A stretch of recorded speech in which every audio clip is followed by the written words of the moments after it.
Okay, good morning. So we are up to Shin Mem. We're just going to finish off Shin Mem today. We are up to Yud Beis. Shin Mem, Yud Beis. So this Seif has no Mishnah Berurah.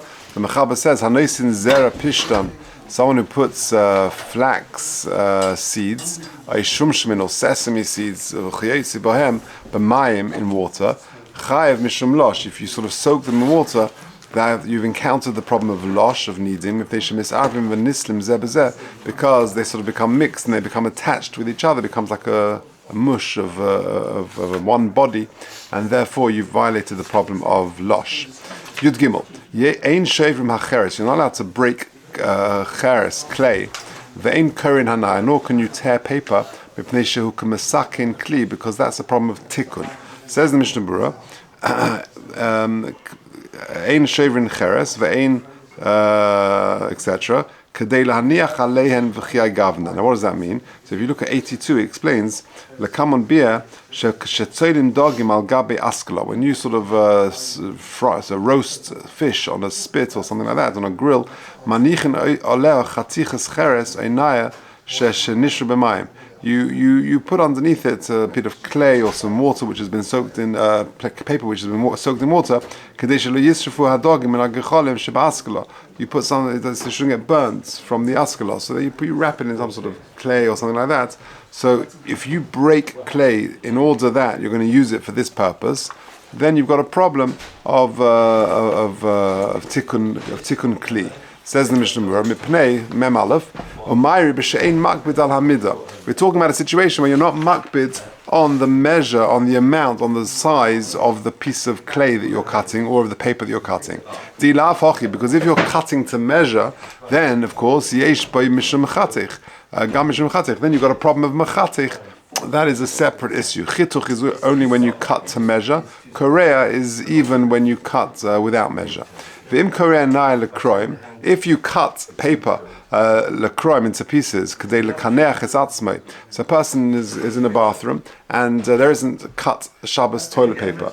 So that's exactly what we're describing over here. So it says the Mishnah Berurah, Im Korea nai lekroim kadei lekaneach esatzmai bohen l'shai zetashmish chayv mishum Korea. You're cutting toilet paper on Shabbos, and that's a problem. Shu Korea manas l'sakein, because it's got a benefit. Uchud lekam b'sif yudalet. Okay,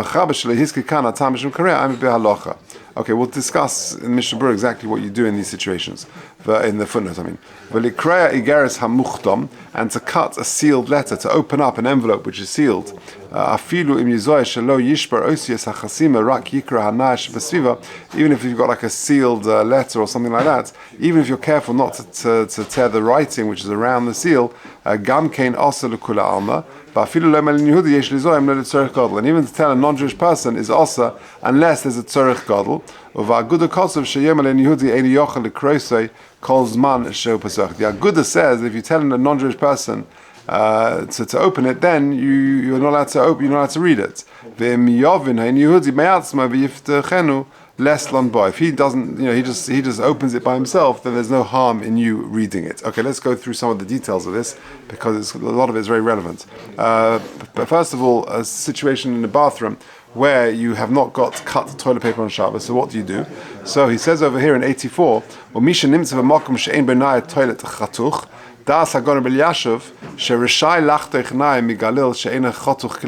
allowed to cut from the toilet roll pieces of toilet paper. You do it with the shinui. You tear it with your elbow or something like that. Because it's kavod abrius, it's of course it violates human dignity if you can't clean yourself after the bathroom, and therefore cutting with a shinui would be allowed. Now let me just read you. He carries on. He brings out the post game, but let me just read you from the Shabbos Home. This is volume 1, page 97. He says the following: it is forbidden to tear toilet paper on Shabbos. One who tears has violated the issa of Korea, and if you tear along the perforations, then you've violated the prohibition of mechatich. So what do you do in the event that you haven't got pre-cut toilet paper on Shabbos? So one thing is you can hint to a guy, to hint to a non-Jewish person, and to tell him, you can say my toilet paper is not torn apart, and you like in a hotel or something, and you ask the waiter or one of the people there working, that would be allowed. If that is not possible, then to use uncut paper You can. It says here, one may use the paper without tearing it from the roll, and when finished, you insert the used portion of the roll in the toilet, and then it flushes, and then the paper in the bowl will thus be torn automatically, and it's considered groma, and that would be okay. And the third one is what we just mentioned here. If for some reason neither of the aforementioned procedures can be employed, it is permitted to tear the paper from the roll in an unusual fashion, either your elbows, that's the example given here. And the reason why it's allowed is because that is only osam drabanan, and because of kovod abrius, that would be allowed. So either amir la'akum, you hint to the non-Jewish person to prepare some toilet paper, or you use the uncut and let it just on the roll, just keep using the roll, and then the final bit will just be detached by way of groma when you flush. And then the third one, if those two don't work, you can tear with a shinui.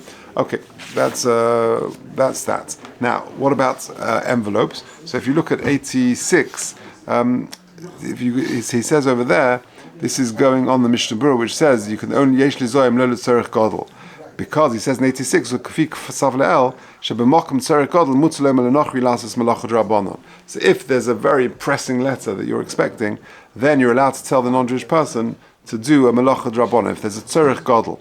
And nowadays we'll see it's very unlikely that you're waiting for a letter. That's not the form of communication, and therefore it's unlikely. And then the last point he says was that if the non-Jewish person opens it, there's no problem of you reading it if he did it by himself. And if you look at 88, he says Yisrael, that even though generally speaking you can't get benefit from a malacha done by a non-Jewish person for the benefit of a Jewish person, why?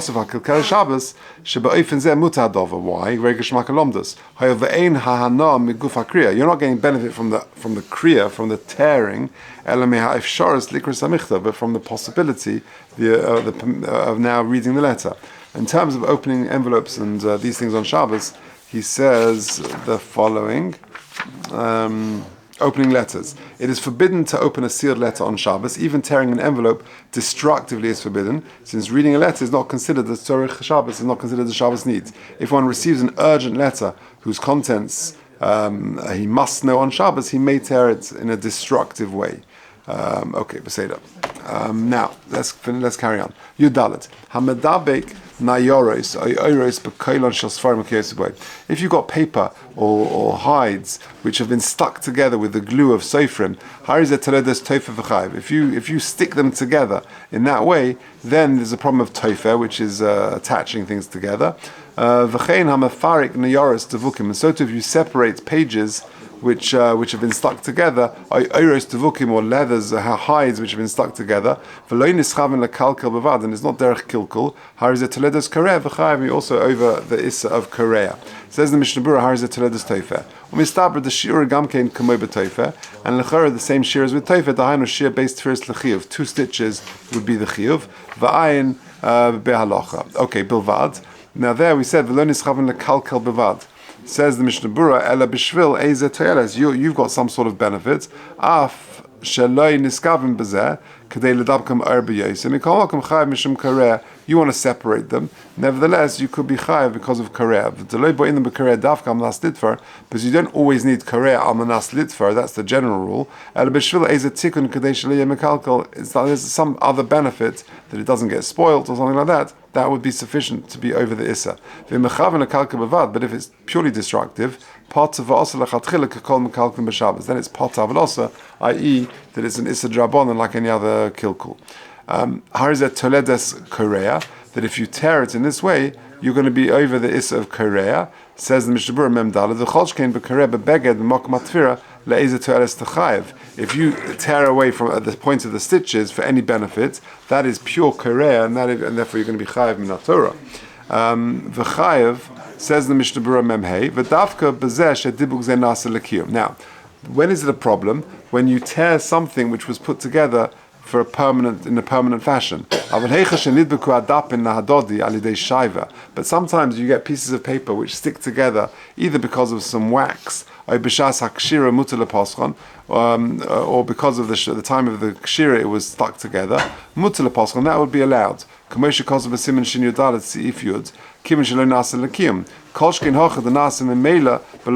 certainly over here where it's done without any intention, the pieces of paper just stuck together. Therefore, Okay, I'll tell you where this happens quite often. Sometimes you have Zmiris books, and pages get stuck together because there's bits of food or something like that. So to break those open, there's no problem, as we've just described. Now, one thing you do have to be careful is this: if, however, you separating pages is going to destroy some writing, is going to ruin some writing, then also lefarkon, you're not allowed to detach them. If you've got, sometimes you get from like a new sefer, you see it less and less, but it used to be the case. I think the printing now is much better, but it used to be the case that sometimes a few pages, 2 pages were stuck together. Then they were never opened from before Shabbos. There you've got a problem. You've got various isurim, you've got tikkun mona and other problems, and therefore even telling a non-Jewish person to do it for you on Shabbos would not be allowed. Well, I'll tell you what Rabbi Cohen says in a second about that. Mishin istabchu begodov koitzim. Let's just finish off. Someone, he's got some thorns or whatever stuck into his coat or into his clothes. Mafrishin betzinov anacha shelo yikare. When you remove them, you're allowed to remove them, but just do it gently so that nothing tears. Nikra, and if something does tear, tear a little bit of the beged, not the end of the world. And so too, you're allowed to wear new clothes on Shabbos, nikra, and if there are any tears that might happen because they're new, why that would be the case, I'm not entirely sure. Because again, you're just trying to put the clothes on, and therefore you're not intending to be korea. And if it tears, okay, you're allowed to break open nuts in a matlis, i.e., with some sort of when they're in sort of wrapped up in a cloth or something. You take a hammer and you smash them over nuts which are collected together in a material, and you don't have to be worried maybe that cloth will tear. So let me just finish by telling you what Rabbi Simcha Bunim Cohen says about separating pages of a book. He says this. This is on page 96. It is forbidden to cut or tear apart pages of a book that remain attached during the binding. This act involves the 3 possible prohibitions: korea, machatech, and makabapatish. It is immaterial whether the book is new or was previously read, but some pages remained attached. Either way, you can't separate those pages which are stuck together. If pages became attached inadvertently, for example, food fell between them during the reading, or glue fell in during the binding, it is permitted to separate them, provided that one does not tear the pages themselves. However, if anything is written on the pages that was covered by the glue, or that will be erased or torn in the process, then it's forbidden to separate the pages. Okay, so Zmiris books and things like that, you're allowed to separate them if bits of food inadvertently got stuck in between, but if there's writing there and that's going to be erased, then you've got a problem. Say that.